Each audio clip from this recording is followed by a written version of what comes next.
Marjorie, cœur de mer, c'est OK. Ça va pour moi, je trouve que c'est le parfait nom pour le podcast. Et ça plaît aussi à Sherazade.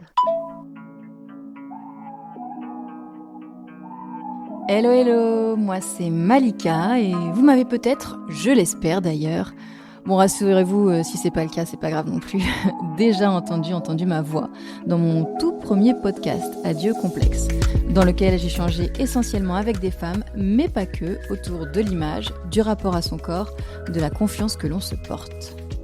Alors, pour celles et ceux qui n'auraient pas eu cette chance merveilleuse d'écouter ces rencontres audio, je vais tenter une petite présentation rapide. Je dis rapide parce que me présenter, me définir finalement, définir mon identité, c'est un exercice que je trouve compliqué. Sûrement parce que j'ai la sensation que ce que nous sommes est en constante mouvance ou encore que l'on passe notre vie à essayer de savoir qui l'on est et donc finalement notre vie à se qualifier.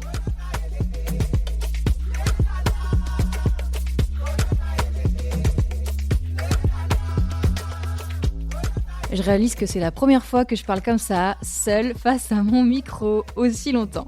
J'ai l'habitude d'être celle qui pose les questions et je n'ai aucun souci, soyons clairs, à me raconter, j'aime bien ça, quand je suis relancée en revanche. Bref, qui suis-je ? Je suis une maman d'une petite Sherazade franco-marocaine qui vient d'avoir 6 mois il y a quelques jours. Être mère, c'est ma certitude et mon bouleversement. Cela effraie autant que cela te colle à la peau dès lors que tu le deviens. Je crois qu'être tombée enceinte à 37 ans, un âge où je pensais avoir déjà une certaine expérience de la vie et connaissance de ma personne, m'a ouvert une toute autre lecture de l'existence. J'ai vraiment pris conscience de ce que le corps d'une femme est capable d'accomplir. Cette première grossesse, ça a été la grande découverte, un voyage intime fait de transformations physiques, d'attentes, d'espoir, de doutes et de tendresse.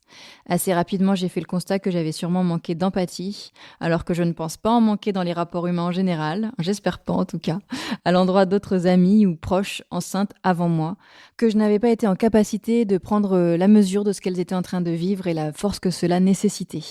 Il y a des événements comme celui-ci qui doivent parfois être expérimentés pour être compris, je crois. En tout cas, ce fut le cas pour moi.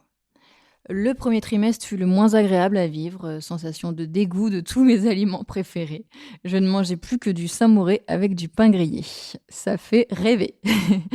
Pas par plaisir, juste parce que c'était la seule chose qui passait. Beaucoup de nausées, de fatigue, de vomissements et surtout beaucoup de questions qui ne trouvaient pas forcément de réponse parce que tu gardes pour toi ce petit secret. Et c'était une tâche assez complexe pour moi qui ai l'habitude en fait d'extérioriser vraiment tout ce que je ressens. Je me suis sentie isolée, mais c'est un sentiment qui m'a vite quittée dès lors que je suis entrée dans le 2e trimestre. J'ai aimé être enceinte et j'ai été fascinée, excitée de sentir ma fille se construire en moi, de savoir son cœur battre avec le mien. Chaque journée était une découverte. C'était grisant. J'avoue que j'appréhendais ma réaction face au corps qui change, qui s'arrondit. Et finalement, j'estime que je m'en suis bien sortie pour une femme qui, rappelons-le, animait il y a encore quelques mois un podcast autour des complexes. J'ai adoré parler à ma fille dans mon ventre, avoir la sensation qu'ici, dans mon ventre, elle était protégée du monde extérieur, qu'il n'y avait que moi qui puisse lui offrir cette protection maximale et qu'on se créait des souvenirs communs déjà. Bref, j'étais heureuse. J'étais pleine. Inquiète du futur évidemment, mais émerveillée par ce que l'on appelle le miracle de la vie. J'ai eu une grossesse active, beaucoup de déplacements entre Paris et le Maroc, le pays de mon mari. J'ai repris le sport après le premier trimestre, quand ma gynéco me l'a autorisé. Je faisais principalement du pilates à raison de 2-3 séances par semaine. J'ai travaillé, j'ai écrit, j'ai tourné, j'ai enregistré jusqu'à la fin également. En somme, j'ai maintenu mes occupations habituelles, même si je n'avais pas le temps passant exactement la même mobilité. Bon, les mamans sauront de quoi je parle. Je me sentais bien. J'avais l'impression de voir des femmes enceintes partout et j'avais surtout envie d'être entourée de femmes enceintes.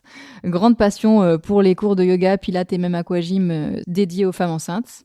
Tous nos gros bidons là qui se bougeaient dans tous les sens, ça me faisait vraiment sourire.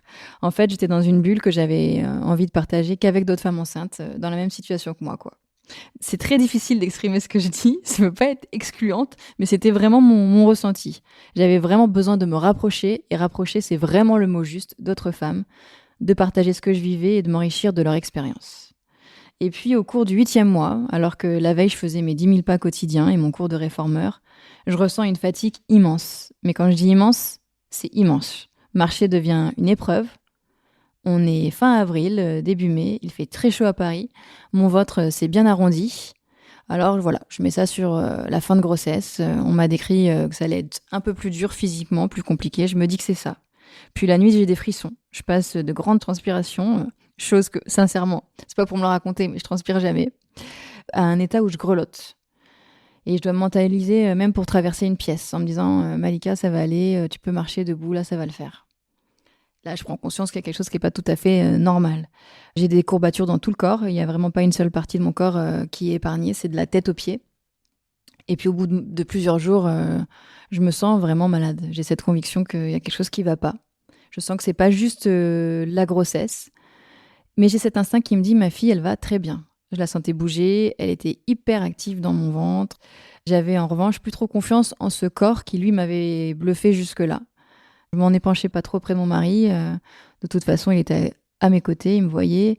Et puis, j'avais peur d'être celle qui se plaint. Et puis, je crois que comme les hommes ne passent pas par cette étape de la grossesse, je pense que c'est difficile pour eux de comprendre ce qu'il y a à la grossesse et ce qu'il n'y est pas. Je me confie du coup à Nalou, mon amie précieuse, qui avait accouché quelques mois avant. Alors, je lui liste un peu comme ça la liste des symptômes. Et je l'interroge. Je lui dis, est-ce que tu as ressenti ça et ça et ça aussi à la fin de ta grossesse? Et là, elle est sceptique. Donc, au bout d'une semaine de frissons, de fatigue, de petits malaises, à finir à la fin par avoir peur de me déplacer seule, j'appelle SOS médecin. C'est un week-end de pont, il arrive 5 heures plus tard. Et il notifie que mon cœur bat un peu trop rapidement. Il pense que je suis déshydratée, je vous rappelle, il fait très très chaud. Et me conseille de faire des analyses de sang le lendemain, chose que j'ai faite tout de suite au réveil. Je reçois l'après-midi un appel du laboratoire et là j'ai une voix inquiète au bout du téléphone qui me demande d'appeler tout de suite mon obstétricien parce que les analyses montrent une infection et elle me dit on rigole pas avec les femmes enceintes. J'envoie les analyses à mon obstétricien et il m'appelle et me demande de venir en urgence à la maternité. Alors on part tout de suite avec mon mari. J'avais juste mon sac à main à la main et il contenait que mon téléphone. Je refais des prises de sang, on écoute mon cœur, celui de ma fille, le mien va toujours trop vite. Elle, ça va toujours. Difficile pour les docteurs de mettre un diagnostic sur ma maladie. Certains éléments sont réunis pour penser qu'il faudrait faire attention à une prééclampsie, mais ma tension est bonne. Diagnostic donc écarté, mais aucun autre diagnostic en vue.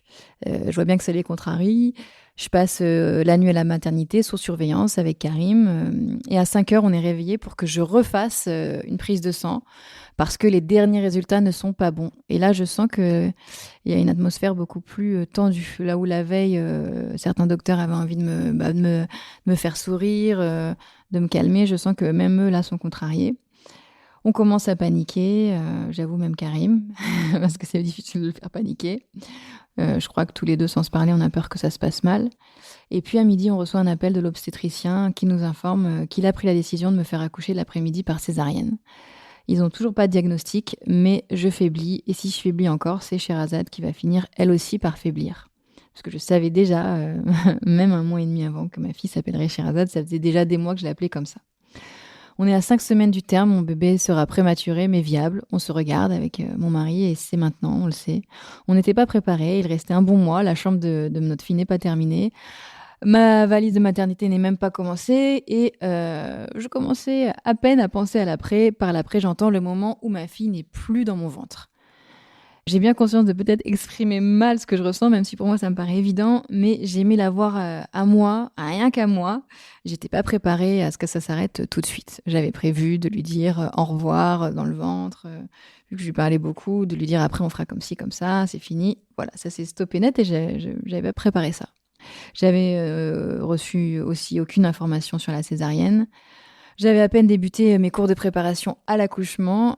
Je me souviens prendre une douche. Donc, on a reçu cette nouvelle que je vais aller au blog. Je me dis, bon, allez, je vais prendre une douche. Je vais me laver les cheveux. Ça faisait rigoler tout le monde, mais je voulais être propre.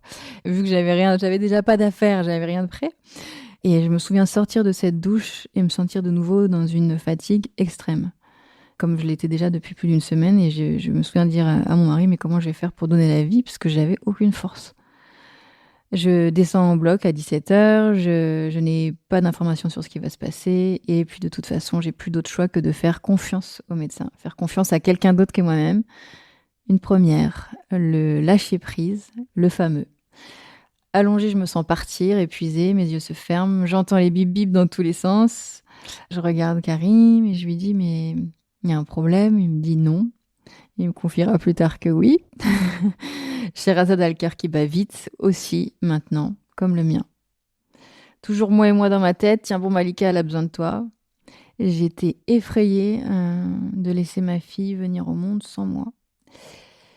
Et sur le moment, je n'ai aucune idée de ce que l'anesthésiste m'injecte, mais je repars pleine d'énergie. Enfin, c'est la sensation que j'en ai. Parce que je me dis, mais finalement, mais c'est génial d'accoucher, ça te redonne de l'énergie, ça doit être l'excitation de donner la vie.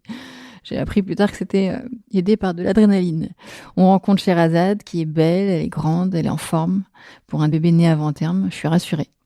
Elle va bien, même si au fond, j'en ai jamais douté depuis que je me suis sentie malade. J'ai toujours été convaincue qu'elle allait bien, mais j'étais surtout très angoissée à l'idée de ne pas pouvoir veiller sur elle. Notre première nuit ensemble, j'en ai peu de souvenirs, je suis shootée dans tous les sens. Je me souviens du lendemain, en revanche, de la première fois où je me vois dans la salle de bain mal éclairée, sans mon bébé dans le ventre, de ce corps qui n'est plus celui d'avant le bébé, de mon incapacité à me lever sans aide, et des questionnements autour de ce corps, de se dire dans combien de temps on remarche correctement à nouveau, est-ce que ce ventre, comment ça va se passer la première fois, on ne sait pas. Il y a des prises de sang encore pour confirmer le diagnostic qui a été évoqué juste avant qu'il démarre la césarienne, mais pour le coup, je n'étais pas disponible mentalement. Et voilà, j'ai le CMV, c'est le cytomégalovirus, dont on parle finalement peu. Pourtant, on met en garde les femmes enceintes. On peut l'avoir dans la vie de tous les jours. On dit que c'est l'équivalent d'une bonne grippe. Mais bon, voilà, quand on est enceinte, le corps n'a plus la même force pour lutter. Je passe donc du coup une bonne semaine à la maternité. Et le soir, on me confirme d'ailleurs que c'est bien le CMV. Pas de traitement, il faut juste attendre, accepter d'être très épuisé et vérifier que le foie n'est pas impacté parce que ça a donné une hépatite. Cette semaine, voilà, j'ai encore du mal à y penser. Je crois que ça, c'est des petites semaines qu'on met dans un coin de sa tête et il va falloir du temps. On le fait pour se protéger, pour avancer. Je sais que c'est à la maternité, en revanche, qu'a germé l'idée de ce podcast parce que je me suis sentie vraiment très, très seule face à toutes ces nouvelles réalités. Un bébé qui dépend de moi et dont je me demandais si j'allais bien savoir m'occuper. Comprendre ce qui vient d'être fait à mon corps, c'est quoi une césarienne et qu'est-ce que je dois faire après. Et puis les hormones, le cœur lourd, très très lourd. Cette vulnérabilité extrême que tu aurais en fait au fond envie de partager avec personne. On m'avait parlé du postpartum, enceinte, mais je m'étais pas renseignée du tout. Je vivais une grossesse qui me rendait très heureuse et j'avais envie de savourer pleinement ce sentiment. Et je pense que je me suis sentie intouchable. Et voilà, là j'ai eu besoin de comprendre ce que c'était aussi que ce postpartum, de me rapprocher donc encore d'autres femmes, de poser des questions et d'entendre les histoires, puis aujourd'hui de les partager avec vous.